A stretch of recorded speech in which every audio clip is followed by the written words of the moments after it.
Greetings from the Spokesman-Review Media Suite. My name is Dave Nichols, and this is the Press Box Podcast. My guest today is Washington State Hall of Famer, All-American, philanthropist, Cougar backer for 40-plus years, the great Paul Sorenson. Paul, thanks for joining us today. Wow, I don't know if I can live up to that, Dave Nichols. That was actually pretty good. And when you said the press box, I was thinking of the Bob Robertson press box where you spend all the time, in the summers with the Spokane Indians. So yeah, the press box that bounces up and down. It does, and that's how the old WSU press box used to be. Colfax High School had a better one until they built that mega unit that they have down there now. Right. But back in the day, it was really cool. So when you think of that, and Bob was such a special memory for me on the broadcast side because he taught me how to do it. He acted, he was almost fatherly in terms of, I remember I just said, okay, give me advice on how you want me to work with you on this thing. He goes, look, you can say whatever you want. As soon as the play, basically I stop talking the play, you do your thing, and then as soon as the huddle breaks, shut the F up. That's exactly what he said. And I just went, point taken, done. And it was the best advice I ever had. Yeah. We never stepped on each other's toes unless I interrupted him, which was often. But that was really cool. For a guy to take that time and a snot-nosed 25-year-old guy that had 1 year of high school experience doing, Pac-10 football back in the day, I thought that said a lot about him. Yeah, and I didn't mention that when I was introducing you. A longtime broadcaster, a longtime official in this area. I've been booed in multiple locations over the years, so I figured I was getting yelled at home. Might as well go out and get paid doing it. But the wife she's much nicer now. I actually kind of listened to her. You've done just about everything there is to have done in athletics in this general region. That's kind of an impressive thing. A lot of guys stay in their lane, right? But you have expanded your lanes to go all the way across the highway. I probably had too many beers as Mr. Swervy, I guess would be the way to go. But I think the interesting thing, a jack of all trades, a master of nothing. But the thing that I really enjoyed, you talk about the different things, whether it's broadcasting and the challenges with that. So you have to paint the picture, just like you do, when you write an article. You have to describe what you saw and make it so that people find it interesting when they read it. Well, it's the same thing, whether it's television, you're following the play in the screen. It's kind of boring. I like radio because it's harder and you have to be more descriptive. Same thing with umpiring. I played for a bunch of years. I played old man baseball until I was 60. 30 years we had a team that we'd waddle around. And I knew it was time to leave when I'd hit a dribbler to the third baseman I couldn't find first. So I figured that was probably time to hang it up. But I mean, that's the part I like about umpiring now, the challenges of that. In fact, I just took my NCAA 60-question test that you have to take and pass. We have a group of, college officials that we meet before the season, and we went down to Lewiston on Sunday, and it was foggier than heck. I mean, we could barely see anything. And we went through. It took us 4 hours to go through this thing, and then you got to input it, and listen to the clinic, which is another 4 hours. And these people that are sitting in the stands think that we just fell off the banana truck and don't know what we're doing, and they would be surprised at the amount of work that you put in the off season. And I'll be coming up on 34 years of baseball, probably close to 4,000 games. Wow. And yet I learn something new every year. Right. Every year. It's amazing. This is going off on more of a tangent than I even expected, because I figured today, we joked You're before, come on. expecting a tangent from yours truly. Just wind you up and let you go. That's my job. There is a dearth of officials in the area, and you mentioned that people don't understand everything that goes into, umpiring, officials, soccer referees, all those things. All these sports need these things, and people don't understand the time, the dedication, the necessity for this stuff. I think it's different, Dave, than that. I don't think it's an understanding aspect. It's they want their kids to. My kids, I was blessed. I had two athletes that went on and were college scholarship athletes. My daughter Alicia, who played junior college basketball at Centralia, then went to Eastern Oregon, then finished up at Eastern Washington. She didn't play basketball there, but that's where she graduated. Cody was a high school kid that came out of Ferris. They had a really good run, won state titles in football, and were really good in basketball and baseball over the years. Great class. He went and played for Mike Kramer at Idaho State, was a 5-year guy and a 3-year starter and all that fun stuff, got his engineering degree. So they basically, we were able to go through all that. My oldest son, Travis, probably came out the best, and he was the least on the athletic side because he's a lieutenant commander now, and he flies off the Gerald R. Ford, and does a nice job. I don't think he hits the ball as well as President Ford did, but he lands the plane well, and I think that's pretty cool. And so now he's on the leadership side, and all of those guys. So I would go watch him play, and we'd sit in the stands, and if something went wrong, and so this is the point I'm making to the fans up there. I totally understand where you were because I was up there yelling at guys, and I was an official, and I was still yelling at the official. So we get it because your kid's there. You want them to do well, especially now with the NIL stuff that's going on. If you're a football or a basketball or a really good soccer player, there's some financial remunerations on the other side, which puts even more pressure, on these kids and on their parents. So totally understand where people get angry, but there's also a time and place for things. And I have told people to shut the hell up from third base at Gonzaga in a select game in July when it's 100 degrees out because this idiot's sitting up in the stands with a complete crew because I don't care anymore. Because we've already done that stuff. We've been there and done it. It's about the kids now. It's not about them. And I think that's what they need to understand. Yeah, it's, I'm sitting watching a high school basketball game, and I can hear the people in the stands coaching and officiating, and I have to resist my urge to turn around and tell them to shut the hell up because it's a constant barrage anymore, and it's unfortunate because, like you said, it is about the kids, and there's such a hyper focus on individuals as opposed to the greater good, which is the great thing about high school athletics is learning through doing, and people forget that, I think. Well, and I coached as well. I've coached 27 years in the GSL, a couple out at Freeman, but the rest were at Prep and Lewis and Clark and Ferris. And the pressure that these coaches are under now, the tail wagging the dog. Remember what happened out at Meade? The stuff that goes on there, the multiple firings where you get parents in there and they want people's heads, and just my daughter's a coach. She's an assistant coach. She's a head JV coach out at Reardon and works with Bob Swanek on the varsity side, and just the stuff that they have to put up with at the small level schools, little B school out there, and they're pretty good, and yet they have to deal with a lot of different things. So we're losing coaches, we're losing officials, we're losing players. You're losing the numbers are going down, especially on the women's side. And I think that's a huge mistake because I think sports has always been something for me. Probably kept me out of jail. It did. It allowed me to take my anger and focus it on a guy running across the middle, or somebody trying to slide into second base and break up a double play, or whatever it happened to be. That sports was an outlet for me that gave me that extra juice that maybe I wouldn't go across the street and rob a liquor store. So I know that sounds weird, but I needed that outlet, and for me it has always been the thing that I've looked for. So that's where I've been able to find it in coaching, broadcasting, umpiring, playing, and then being a parent and watching the kids play, which by far was the hardest of all the things that we just talked about. Yeah, it's really you talk about the pressures, the societal pressures, the monetary pressures, everything. I'm as close to high school sports as I ever would want to be. To coach or be an administrator in this day and age has just got to be next to impossible. Well, and we're losing them. I mean, you're seeing. I mean, I think there's of the 17 now GSL schools, I think there's 2. I think it's Prep, and I'm trying to think. I think that's the only school right now that has an original athletic director of somebody that I've been working with, for all the years, because we've always done stuff with the Greater Spokane League with Tom Stebbins and Karen Stebbins back in the day. For vision marketing, we'd go out and sell it, put the broadcast together, work with the marketing team, and I think Paul Manford is the only original athletic director. We've gone through several GSL commissioners, and Herb Rochford, Kenny Van Sickle, so it's really interesting to see that, and I think you're seeing that wear down these guys as well. And so people are retiring earlier or moving on to different things. So I just think you just think about what you're about to say, understand the passion, because I got tied up in it. I get it, but know that there's the ramifications on the other side that could be pretty impactful. Yeah. Well, let's switch from high schools and talk a little bit about Washington State, because you have been associated with that organization since your adulthood, right? And so let's where do you want to start? Where do you want to start? Going back as a player, and I was a JC kid.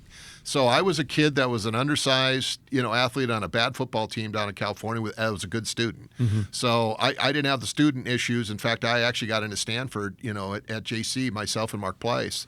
We were going to go to Stanford and play for Bill Walsh and George Seifert, and then they took the 49er job. And then Paul Wiggin comes in and he goes, who the heck are these two knuckleheads from Dabble Valley College? We don't take junior college guys. And so we were getting recruited by other schools. I had a great trip to Washington State. Jim Walden was the coach there. He brought 13 junior college players in that year. Mark and I were 2 of the 13, and of the 13, 6 left, 7 started. It was either do or die. Right. And that's JC in a nutshell. Mm-hmm. And so it was great. I kind of got in trouble because I had a tendency to blow our own guys up because I was just trying to make the team in my mind. And Coach Walden pulled me off to the side and he goes, now, Paul, these are your teammates. I go, Coach, I'm trying. And I was a corner. Yeah. I wanted to be a white corner in the Pac-10. I know that sounds weird because I was a corner in junior college. Sure. I played running back and corner, returned punts and kickoffs, never came off the field. Right. Played both ways. And that's what got me recruited. And so I wanted to play corner at this level to prove that I could play. Mm-hmm. And he goes, third of the field, the whole field. Third of the field or the whole field. What would you like? I go, okay, I get it, Coach. Yeah. And he goes, quit blowing our guys up because if you do, I'm going to jerk your scholarship. And he was serious. Wow. So, but, I kind of toned it down a little, but we got our offense to get fired up, and then the left corner started doing the same thing, and then the middle linebacker started hitting, and all of a sudden we came together. It took us 2 years, but we broke a drought of 50 years in 1981. We played Washington for the Pac-10 championships in Seattle. We were first going in. We were picked dead last, even behind the Beavs. Right. We were, by all the magazines, because the year before we finished 4-7. But of those 7 losses, 6 were within a score, and 6, if we'd have stopped them or we would have scored at the end of the game, we would have won it. So we were right there, and we knew we were going to be pretty good. And that was breaking through that, I think, was huge. And this is a pitch for that 1981 Holiday Bowl team. We lost to BYU, and they had Vi Sekahema, who set the NFL punt return record, and Jim McMahon, who was the NCAA passing champion. They had 5 NFL coaches on that staff that were assistant coaches with Holmgren and Chow and all sorts of different guys. It was amazing, the staff that they had. And here old Jim Walden and us goofy goof, from Pullman, Washington, were down there battling and lost a tough one, 38-36. But that set the tempo for the next 40-plus years where they've gone to 17 bowls, 2 Rose Bowls, and really kind of flipped the script. And I think that Cougar 1981 Holiday Bowl team deserves to be as a team in the WSU Hall of Fame, and they're not in it. They should be. Yeah. You talked about you did it and the other corner did it and other guys started doing it. It's incredible how defense is contagious, right? Because you see the guy across from you doing it, and defense, it doesn't matter what sport you're playing. Defense is all effort.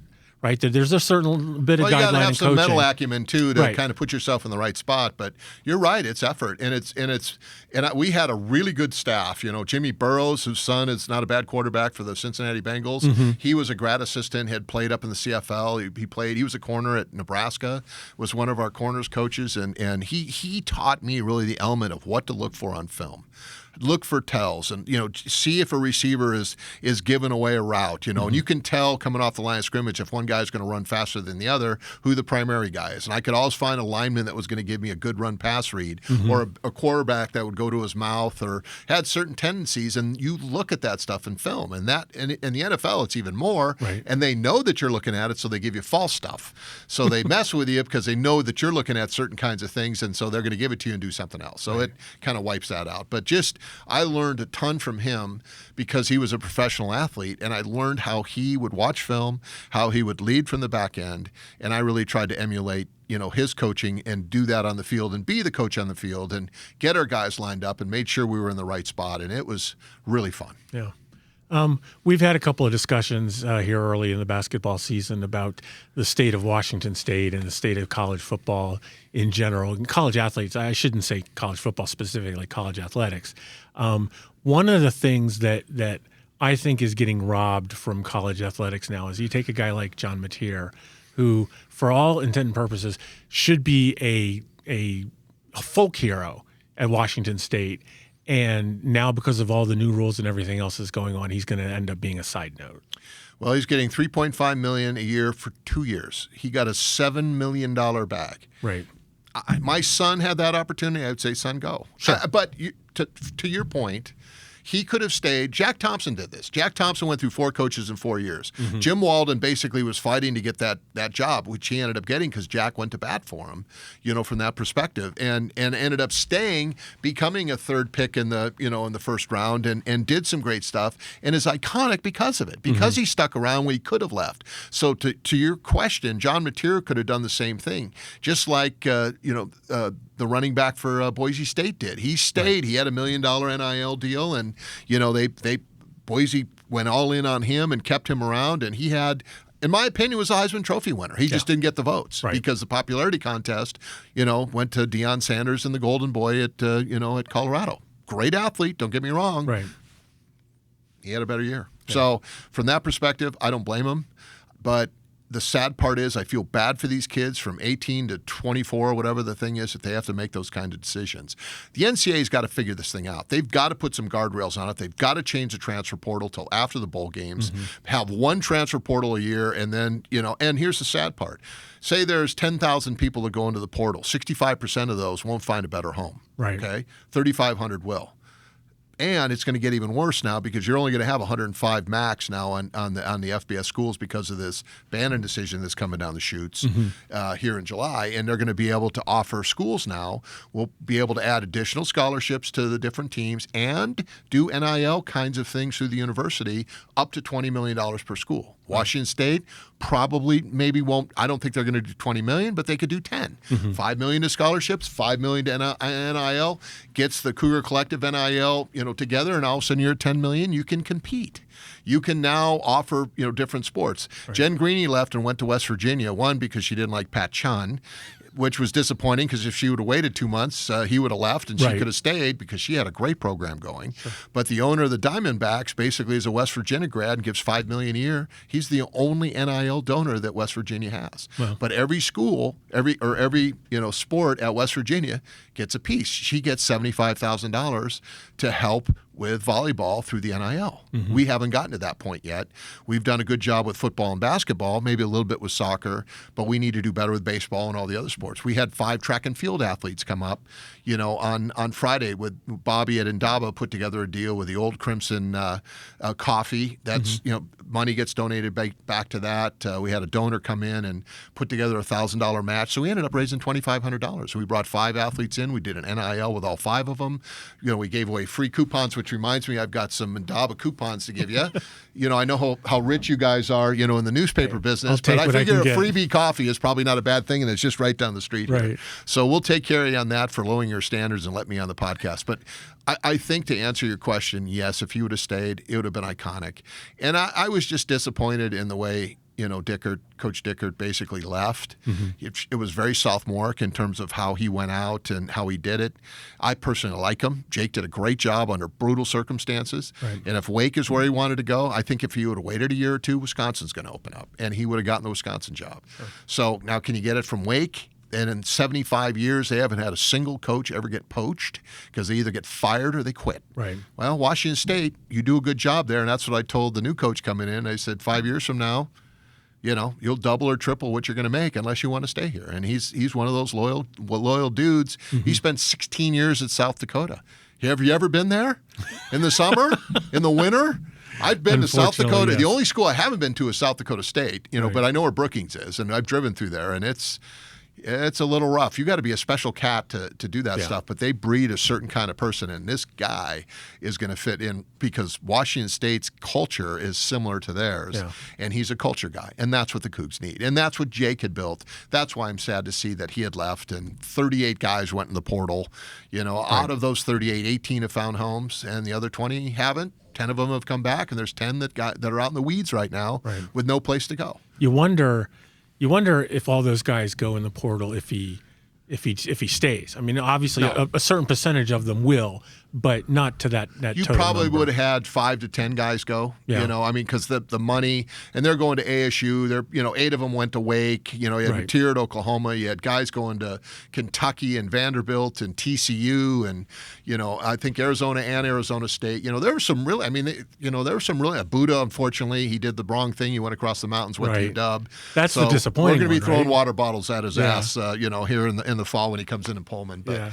but anyway, that was the only disappointing one. You just can't lose him to your rival, Right. from that perspective. But every one of them went to a Power 5 school, that were good and moved on from that perspective. Right. So The thing that drives me crazy about this, and Dickert, was part of this, but you see it on a more global scale, is you see these coaches, either at the end of the season or before the bowl season, they're all, this is where I want to be. This is the best place in the world. I love it here. My family's here. We're making a life here. And then 3 days later, they're on a jet plane drinking champagne, going to the next place. It's those crocodile tears that you see, and then they're off to a better situation somewhere else. Jason Puckett we do a podcast with him and Jim Moore. It's called the Old Crimson Group. We're just a bunch of old toads, and we just yell at the moon and stuff. He had a great line. He said, all coaches are professional liars. Mm-hmm. They are, because they have to be, and they're promising recruits, whatever it happens to be, to get them there. And, I just wanted, my goal when I was coming out of high school and junior college was just to play. I wanted to be a Pac-10 guy. Mm-hmm. That was my goal. And so that's all I needed. But, when you look at now the money thing that's coming into play, and just what happens when Uncle Sam, the tax bill, kicks in? Are these kids holding 40% back, or are they out there spending like crazy? And Right. So that's another thing. Well, and that you got to mentioned be that. careful on. Yeah, you talk about that with the pros. They pick where the pros want to play due to the state income tax. There's no state income tax in Florida. There's no state income tax in this none state. in Washington. Right. So, but there are states that are going to take 45% of your paycheck. So that's an interesting aspect of it too that I don't think anybody contemplates. Well, we had attorneys as well, and then with attorneys you had accountants, and I lived in my per diem for the 2 years I was in the NFL as a practice squad guy, and it was great because when I was done, I had money saved.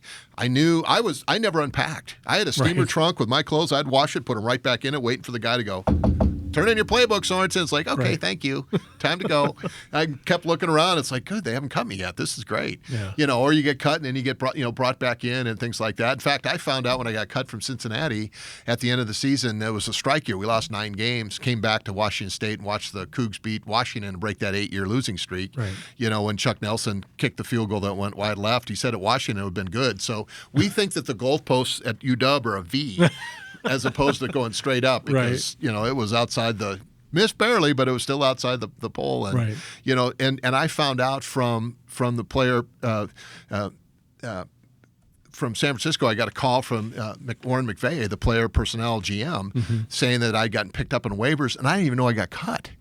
So I'm going, what? Why are you calling me? And he goes, well, we just claimed you on waivers for $100. I felt like a hooker. I mean, it was, I was like, really? And then, so I'm sitting there going, well, shouldn't Cincinnati kind of tell me something that, So then about 5 minutes later, after I got all the information, then I got a call from, Mr. Brown saying, That's hysterical. We've had to put you in waivers and you got picked up by San Francisco. I go, well, I know. They already called me. I'm on my way to the airport. Thanks for the notice there, bucko. That's great. So that was a story. That just shows you where I stood on their, on their Right. list. It's all good, but it was a great experience, and it also helped me at 24 years old to realize that I was a commodity. Yeah. And basically my body was the commodity. It's no different than gold or orange juice. I could have traded on the stock market, wouldn't have gone very, very much. It was pretty beat up at that time. Right. But you also realize that they can get rid of you that quickly, and there's 50 guys behind you waiting to get in there, and that's the part that a lot of people don't realize. I realized it early because I had to deal with it early. Mm-hmm. You've met the new guy. Yeah. How do you like the new coach? Love him. Yeah. He's old school. I mean, old school. He's tough, but he's a man of his word. He builds a culture. He expects you. He's a defensive guy, so what's not to love about that? Right. And here's this 5'10", 190-pound linebacker that had 326 tackles in 4 years at South Dakota. That was an undersized kid out of the Midwest that just competed, was a captain his senior year. And of all the honors that I've ever received, being a captain in high school, junior college, and at WSU was my favorite because that's your peers. Those are the guys that are voting on you, Right. that are putting you out there. And to me, that's the greatest honor you can have in sports, is to be a captain of your team. And to this day, at 65 years old, I'll get a call from Coach Walden to help or do something, that's still affiliated with our guys. Right. So that never ends. Right. And so that's what we talked about. And I'll give you a little story kind of behind the scenes that's cool. It was Jack Thompson, myself, and Charlie Flager, who's my State Farm agent, was an offensive tackle, came out of Meade, and he played with us, and really a good guy, and he keeps charging me more rates. I hope, Charlie, you lower this thing after you hear this testimony on the air. But we went down to meet the new coach. Okay, Coach Rogers, and he hadn't slept in 2.5 days. Yeah. He's on the phone. He's going, hey, I need an offensive line coach because my guy's going to stay at South Dakota. Well, he ended up coming back, I think, so Jack goes, yeah, there's a guy named Mike Ilapate, and I'm going, from Idaho? That guy, I used to watch him when I was doing the Eastern games, and he destroyed people. He was one of the best guards I've ever seen. He was a first-round draft choice out of Idaho. Right. Played 10 years in the league. Yep. He does stuff with San Francisco. He's just great. I think he's a volunteer coach down in Napa, Idaho, with the College of Southern Idaho or whatever the heck it is. Right. So Jack picks up the phone, and he sounds just like Matt Elisari. He's this high-pitched guy. He goes, hello, this is Mike. Can I help? He thought he was talking to his son, and it was him. And so he goes, hey, man, I just want to let you know that we just talked to Coach Rogers, and he would like to reach out to you because we need the Polynesian connection. We have it on the defensive side with an old Husky D-line coach who's down at Cal Poly. He's going to come in and help us out, but we'd really like to have that opportunity on the offensive line side, and Jack speaks very highly of you. So he told him that Coach Rogers was going to call, and he accepted the job. That's awesome. And so we're sitting in the car, and Charlie and I are looking back and going, God, this is so cool. And then he calls Jesse Sapola, and they were just talking about the Polynesian Hall of Fame, and Charlie and I go, hey, do they have a Norwegian Hall of Fame out there somewhere? Can we get in that? Is that a possibility? But I mean, just the connections. And I think that's the thing that made it special for me at Washington State. It's, administrators and coaches come and go, but you're Coug for life. Yeah. You are, because you have to do all the stuff. You have to overcome all this adversity. It's like having a chip. It's like the Mayflower guys, getting and landing and then burning their ships. Yeah. That's motivation, because you got no place to go now. You got to figure this thing out. And that's what being a Coug is. And that's really what Jack Thompson and what Mateer could have done. And the guys that you look at over the history of Washington State that have really been the iconic folks have something that attaches them to that. And so that's the part that I thought was really cool, to pull back that curtain and see that and experience it. And it's fascinating because, and I don't want to get into any trouble with anybody here, but Pullman isn't. It's not L.A. No, it's not. It's not Seattle. I'm glad it's not L.A. or Seattle. That's the thing you sell. It's a different sell. Yeah, exactly. It's basically what happens on campus stays on campus. I grew up going to Berkeley. I was a bartender at 19 years old at the ATO house. Now, it was legal at 21, and I'm serving these knuckleheaded frat guys beers, and I'm not even 21. Right. But I grew up around that. So I was in a big city. I understood all that stuff. You have to have a little bit of an edge. You're an East Coast guy. You're a Baltimore, Washington, D.C. You're a hardcore East Coast dude. You got a harder bark than the average dude has. Pullman, you kind of have to have and make your career there. Yeah. So you're going to fraternity parties, or you're hanging out and you're going over to a buddy's house, and you're just doing stuff kind of around the area. You don't go into Bellevue if you're in Seattle, or San Jose and Hayward and Redwood City if you're in San Francisco. I mean, you stay there and you make things, and that's the thing that I think keeps you closer and tighter to the school, is that isolation, and it's not for everybody. Trust me, it's not. And I was a big city guy, but I love Pullman.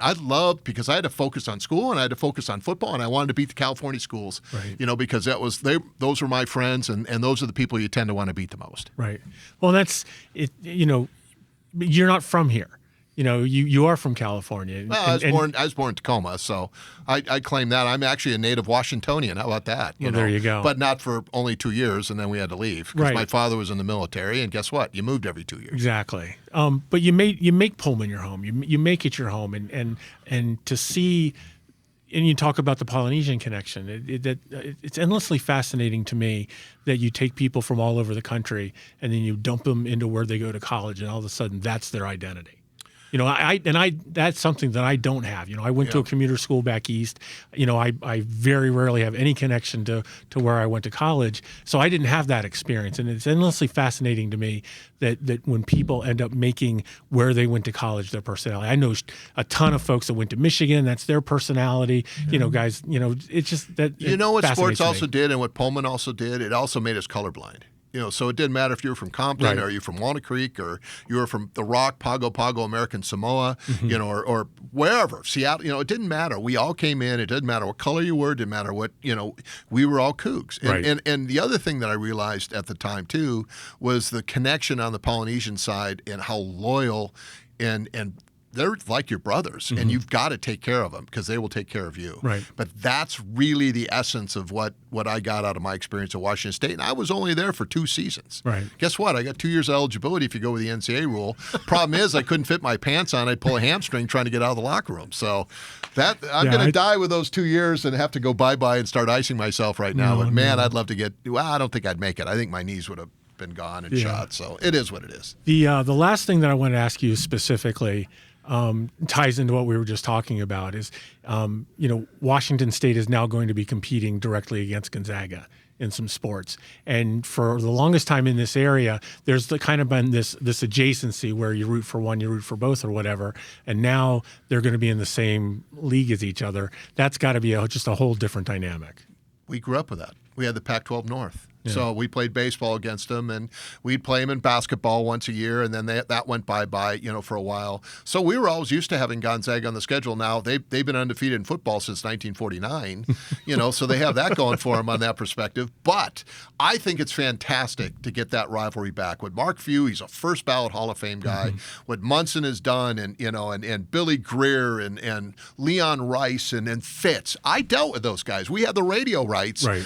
For 14 years with Gonzaga, and it was so much fun to see where they were, where you could walk up to the old kennel and in the old gym, and 5 minutes before a game and get a 40-yard line seat. And now you have to be willed into a family, Right. And then have to spend $200,000, for 4 tickets or whatever the heck it is. It's just insane to see that they become a blue blood from the Dan Fitzgerald days on, and that's a testimony not only to the institution but also the coaches and the players that have come and gone since that time. So they've done a great job, and I mean they're Duke, they're North Carolina, they're DePaul, they're St. John's. As much as they would try to not let you believe that they are. But they are. Yeah. And that's the cool part. So from that perspective, they have earned everything that they've gotten, but I love it that they have to go back now and play the Cougs and build that rivalry back because, it was salty back in the days, and I think it's going to be salty again. And David Riley has done a really nice job stealing all the Eastern players and reestablishing those guys down in Pullman and doing what he's done without Coward, and 4 players. They're playing with 8 guys, basically. Right.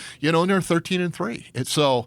It's really cool to see. I love the rivalry that it's back because those are our old school days. Because we used to go to those baseball games when Hertz and Bobo were F-bombing each other down the first base line and third base. It was so much fun. C.J. Mitchell is in the back doing, the umpire, and he's getting yelled at by both coaches. And then after the game, they go over and they're all having beers and steaks at Bobo's house. So I mean, that's how we rolled back in the day. You'd yell and scream, and then you'd go eat.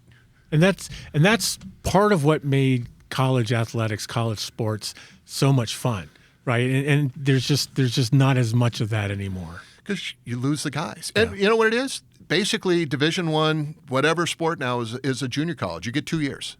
And that's what I tell the players. I said, you got 2 years. I only had 2 years, and they found me. Right. So all you need to do is your job for 2 years, and you're going to, if you want to go to the league, that opportunity will present itself, or you'll get a bag and go somewhere else, or you can stay and leave a legacy. But the tendency is to grab the money and run, and grass is not always greener.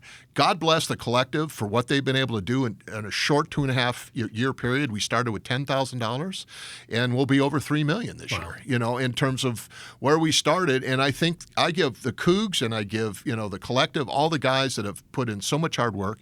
These guys aren't getting paid. They're volunteers. Right. And they're out there doing their darndest to try to help these kids, fight off and just make it hard for them to leave and do the Mateer thing and go to the Oklahomas or the Miamis of the world. When you think about what John Mateer did last year when he led the nation in total touchdowns, he had 44, and then Cam Ward was second. Those were your last 2 starting quarterbacks at Washington State, and Cam finished in the top 3 in the Heisman. Right. And he's going to be a top 5 pick. I mean, The opportunities are there. Exactly. So that is now a selling point that Jimmy Rogers can use as head coach at Washington State. He can sell the Washington State experience, but he can also say, look, why don't you come and give us a couple of years? If you do well, you'll get a bag. If you want to stay and do a legacy, you'll have that option. And if you want to get to the league, you can do it from here. that's a pretty solid pitch, in my opinion. Absolutely. So you talked about your fundraising abilities with regard to college athletics, but that's not all that you raise money for. Let's talk a little bit about your philanthropic opportunities. Well, and thank you for bringing that up. And you've been a part of this for the last couple of years through Believe in Me, which is the old Morningstar Foundation. Boys Ranch, basically, foundation we broke away from.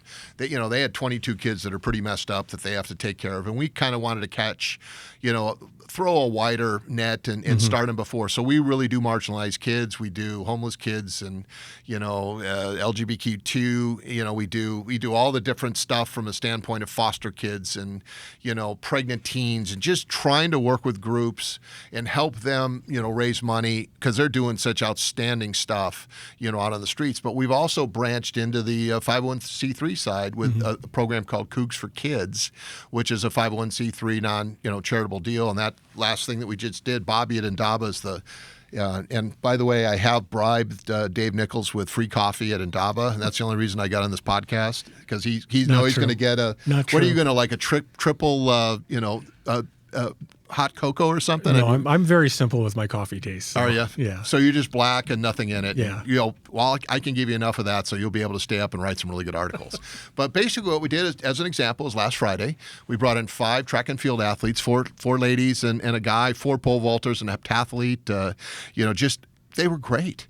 And so what we did is hung out at the Indaba, place on Monroe, and they also had the Old Crimson, coffee that they were selling, and so they'd go in and people would come in, and we'd do a little video thing on the phone and send it up on Facebook Live, and the place was packed. And so we got 10% of the proceeds. We got a $1,000 match. We basically then, when the people were done and they were getting ready to leave, our little athletes would go up and give them a free coupon and a brochure talking a little bit about what is Cougs for Kids, and it's basically our collective to raise money for marginalized kids kind of in the rural area to get them to go down to Washington State and be able to go to camps. And we're going to put together a special camp this summer and, let them experience a lot of different things utilizing the athletes at WSU who we will then set up on the NIL side so they can earn some revenue, because legally you're supposed to, and I'm putting a supposed to out there, you're supposed to do something for this, okay? Whether it's liking a post or, being involved in an Indaba event for a couple hours because those kids got money to go back, that kind of stuff. So we want to create programs that will allow more athletes to come in and more kids that maybe don't look at college as an option, to come back and say, I really like the Washington State thing, and this is what I need to do. I'm going to figure this out so I can go to that school. That's the essence of what we've done, using Believe in Me and using Cougs for Kids as a way to kind of reach a group that really needs our support and our help, from that perspective. Well, and the thing that I found interesting about Believe in Me, and you'll correct me if I'm wrong here, is that those services aren't necessarily, for lack of a better term, life-saving services, but they're to help kids. They're bridges. Thrive. Yeah, they're bridges. It's a bridge, is what it is. And so we're trying to bridge, and they're great organizations. We've gone from we had 275 people apply for grants that we granted. I think we did like 19 or 20. Across the Northwest, Oregon, Western Washington, Central Washington, Eastern Washington, North Idaho, with people that are doing great work. And so they anywhere from $5,000 to $10,000 scholarships, or grants that went to them. Right. Then we also had a scholarship program that people could apply for that, first-gen students. We're also working on an app called iLevel Up that will start in 7th and 8th grade and goes all the way through to the PhD program. Wow. Helps them with resumes. I mean, from basically 7th and 8th grade, how to get into high school, what you take in high school if you want to go to college, if you want to be an engineer, what should you focus on, kind of that whole thing. And it's a big undertaking, but it's something that's needed, because when we were putting scholarship money out there, Dave, basically people weren't applying for it because they weren't ready for it. Right. They didn't know what to do. So they weren't going to qualify. So we said, we got to go back a step even farther and get these kids ready to go so that when the scholarship opportunities present themselves, because there's hundreds of millions of dollars every year that goes unclaimed across the country because people don't know where to go. So, that's a big bite out of the apple. But Julie Wukelik, who's our CEO, has done an outstanding job on that. We've got a great board of directors, and I'm just the guy that goes out and asks for money and grovels, as you know, because I've had to grovel. Well, you're good at it. Well, I'm a good groveler. I've learned how to do that over the years, I guess. Yeah. But thank you for letting me talk on behalf of that, because it's really cool to see these different programs, and it really does humble you. Awesome.